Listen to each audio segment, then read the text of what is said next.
நம்ம மீன ராசி வந்துட்டோம். மீன ராசி ஜென்மத்திலேருந்து ராகு போனாலும் நான்காம் இடத்துல குரு வரார். ஸோ இந்த ராகு கேது பயிற்சி குரு பயிற்சி பலன்கள் மீன ராசிக்காரர்களுக்கு எப்படி இருக்கும்?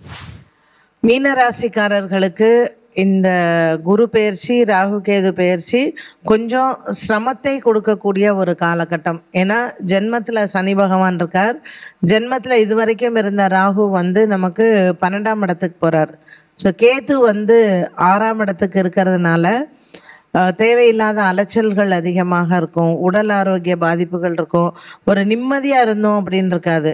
இன்றைக்கி ஒரு பிரச்சனைப்பா முடிஞ்சதுடாப்பா கடன்காரனுக்கு பதில் சொல்லிட்டோன்னா நாளை காலையில் புதுசாக ஒரு 4 வருஷத்துக்கு முன்னாடி உள்ள பிரச்சனை, 5 வருஷத்துக்கு முன்னாடி உள்ள பிரச்சனை எல்லாம் வரும்.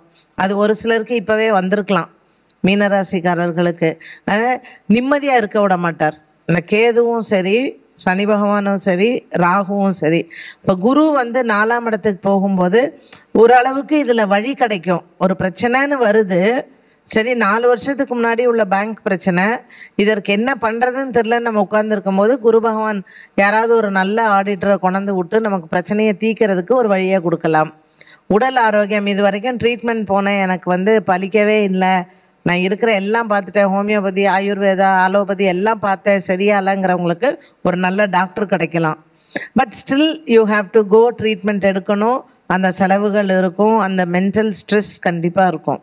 என்ன ஒன்று, இப்போ குரு பகவான் நமக்கு 4ஆம் இடத்திற்கு வரக்கூடிய காலகட்டத்தில் நம்மளுடைய வேலைகள் கொஞ்சம் மடமடன்னு நடக்கும்.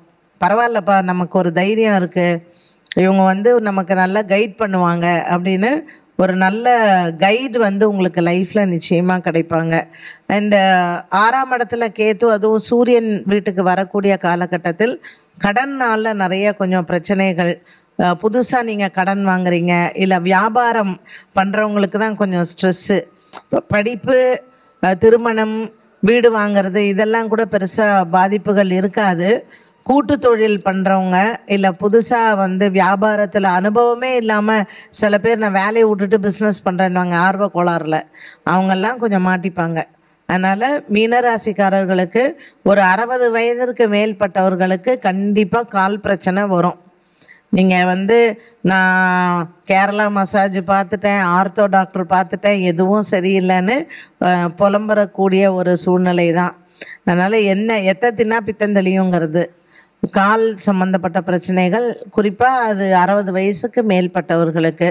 இந்த ஜென்மத்தில் இருக்கக்கூடிய சனியும் 6ஆம் இடத்தில் இருக்கக்கூடிய கேதுவும் தான் நம்ம கொஞ்சம் டிஸ்டர்ப் பண்ணுவாங்களே தவிர, 4ஆம் இடத்தில் வரக்கூடிய ராகு அதற்கு என்ன மாதிரியான தீர்வுகள் கிடைக்கும் அப்படிங்கிறத நமக்கு அதை கொடுப்பார். ஸோ அதனால் நம்ம பயப்பட வேண்டாம். பட் ஸ்டில் கேர்ஃபுல்லாக இருக்கக்கூடிய ஒரு காலகட்டம். கடன் வாங்கும்போது ஒரு தடவைக்கு 10 தடவை யோசிச்சுட்டு கடன் வாங்குங்க. தோல் சம்மந்தப்பட்டதில் கவனமாக இருங்க. விநாயகருக்கு ஞாயிற்றுக்கிழமை தோறும் தேங்காய் மாலை போடுறதோ, செதற்காய் உடைக்கிறதோ, இல்லை அருகம்புல் மாலை பண்ணுறதோ, விநாயகரை கெட்டியமாக பிடிச்சிக்கோங்க. 4ஆம் இடத்துல வரக்கூடிய இந்த குரு பகவானுக்கு நவகிரக குரு நீங்கள் வழிபாடு செய்யலாம். திருப்பட்டூர் போயிட்டு அங்கே பிரம்மபுரீஸ்வரரை வணங்கணும்.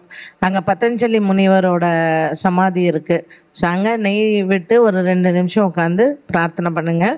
பௌர்ணமிக்கு பௌர்ணமி ஏதாவது ஒரு, இப்போ நம்ம இங்கே கலாட்சேத்ராவில் பாம்பன் சுவாமிகள் இருக்கார்லையே, இந்த மாதிரி எங்கேயாவது ஒரு இடத்துல போய் உட்காந்து ஒரு 10 நிமிஷம் நம்ம மெடிடேஷன் பண்ணுறதோ, இல்லை அங்கே எதையாவது சேவை பண்ணுங்கள், பெருக்கிறதோ, விளக்கு தேய்ச்சி கொடுக்கறதோ, ஏதோ ஒரு வகையில் சரீரத்தால் பாடுபடுறது அப்படிங்கிறது கொஞ்சம் பண்ணலாம்.